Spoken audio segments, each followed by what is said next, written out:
Hey, welcome back to Evil's Comics. This guy right here is Evil Mike, and I got a review for you today. From Image Comics, we're going to be talking about Plush, issue number 5. It is written by Doug Wagner, art by Daniel Hillyard, colors by Rico Renzi, and letters by Ed Dukeshire. And if I'm not mistaken, this cover is done by Daniel Hillyard and Rico Renzi. For those of y'all that are not caught up, we're on issue 5. Go back and read this sucker right now. No, I'm playing. Or check out my review. No, I'm playing. Alright, so this book is about cannibalistic furries. It's specifically about one guy, Devin. He kind of ran into the furries, some stuff happened, and here we are on issue 5. Yeah, but pretty much that's it in a nutshell. There's this weird like marriage thing with Devin and the sheriff of this town. Our last issue left us off with a cliffhanger, of course, and that's where this issue picks up, you know, right where that left off of. Before we get started, please like, comment, subscribe on this guy's channel. It does help a whole lot. It lets me know I'm on the right track or getting off track, you know, I don't know. But let me know down below. I need the comments. You know, I love comments. That's why I'm on YouTube for, is the interaction. Alright, so without further ado, who would go? Alright, so issue number 5, like I said, we were left off with a cliffhanger, and that cliffhanger being Devin had made a deal with Sheriff Brobman. You know, he was willing to marry his daughter if the sheriff left Bo, Keebler, and Etta alone. So it picks up right where Sheriff Brobman has already picked him up from the compound and taken him back to the sheriff's office. He's here. They're talking about the deal. As soon as they get at Devin where they need to go, that's when Sheriff springs his cliffhanger, you know, his surprise tactic, and basically he's not going to honor you know, the deal with Devin because he already made a promise to his other, you know, policemen and the guys that he hired to go hunt the furries, and that's basically what he tells Devin, that he made that promise to go hunt some people, and that's what they're going to do. If you'll notice in this room where they put Devin, it's a like holding room, and they put all the dead sheriffs in that room with him. They're all kind of like facing him. Camilo is ordered, you know, to basically lock him up. It kind of plays a major part. We'll get there in a second. We go back to basically the furry compound. I don't know what to call it. It's like a big mansion with an amusement park and some other stuff. So we're catching up, and they're kind of talking about how Devin disappeared. They don't understand that 1 minute he was there, the next minute he's not. It's not really making any sense. Ed is real pissed because not only did he just vanish, he didn't say goodbye or anything like that. There is talk about what to do. When they're talking about what to do, of course, Keebler, you know, is straight to, she wants to go kill him. She also mentions that she found Devin's ring. Bo kind of, you know, hints at why would he leave something that was so important to him, that something is amiss kind of thing. The book jumps back over to Devin at the police station, and he's basically trying to get out of the handcuffs in the chair, trying to go help his furry people. Banging on the doors, yelling at Camilo, and he's basically like, look man, if you let me out of here, and he was all like, I'm gonna go kill the sheriff and those other, you know, policemen. And he was like, and you'll be the last policeman alive. He was like, look, he was like, if you do this, you'll be elected sheriff. He was all like, and you won't have no guilt or nothing on you, you know, all you have to do is let me go, kind of thing. And sure enough, that speaks to his nature.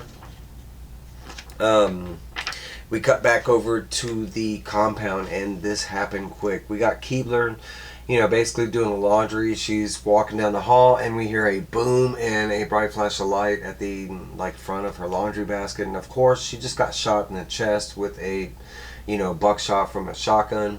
The sheriff and his crew have arrived there. They're kind of split up, and they're hunting the furries down. Bo hears this, and he thinks it's Keebler messing around with like some whipped cream or something in the microwave. He does get on his costume, and he goes out to go check out. As soon as he walks out the door, he realizes that it's not Keebler, it's somebody else. And as soon as he does, he takes a bunch of arrows, like 3 in the chest and 1 in the head, and Bo goes down. Next up, they are after Ida, and it's our kind of douchebag sheriff. I can't remember his name. Something weird.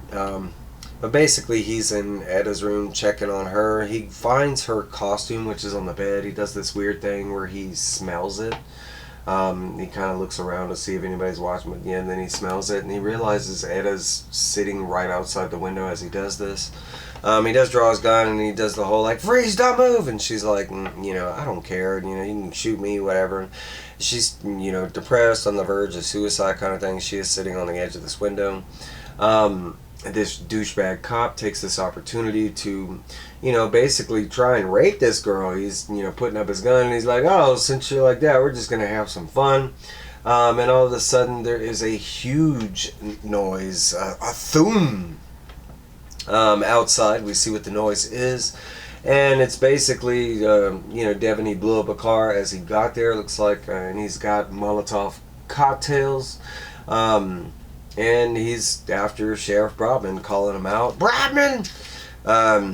Basically, at this point, everybody that had tagged their furry is realizing that they are not there anymore.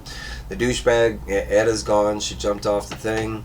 Bo is gone, and all that's left is one arrow that's broken in half. And, of course, Keebler is gone as well.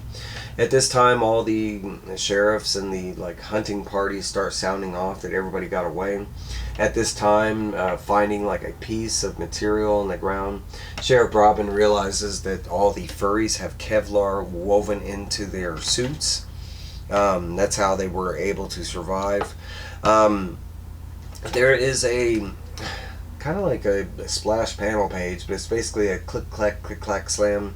You know, it's basically Devin walking through the halls of the compound, you know, with a crowbar or something to that effect, and he's smashing it against his hands. I will say I do like the t-shirt that the cops put him in, Princess Sassy Pants. It plays a key part coming up. But the very last page of this book, Devin is entering a room that we have already seen before. I'm drawing a blank at what they called the room. But basically, he's going to his furry, the one that he had chosen before, the one, you know, because the furry picks the person kind of thing, but that's the one he's destined to wear.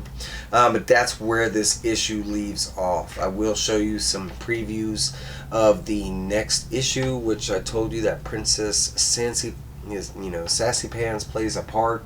It looks like that's what he's going to be wearing as he, you know, saves his friends, or they save him. I don't, you know. But that is Plush issue number 5. I mean, I can't speak enough on this book. I love this book. It's so great all the way through.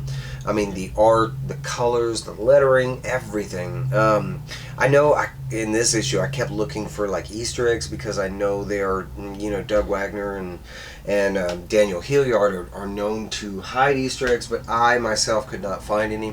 But let me know down below in the comments what you thought about this issue. Did you like it? And did you drop it? You know, why did you drop it? Were you against the furry cannibal idea? You know, I don't know. But let me know down below. I'm always curious to hear your thoughts. The interaction, the better the comment. The more interaction you give with me, you know, I don't know. No, it's not like that at all. But hey, that is my review. I do have more reviews coming. I'm so behind on reviews, but I'm trying to catch up. But that's what I got for y'all. I will see y'all out there in the Ethernet. Bye, guys. Bye.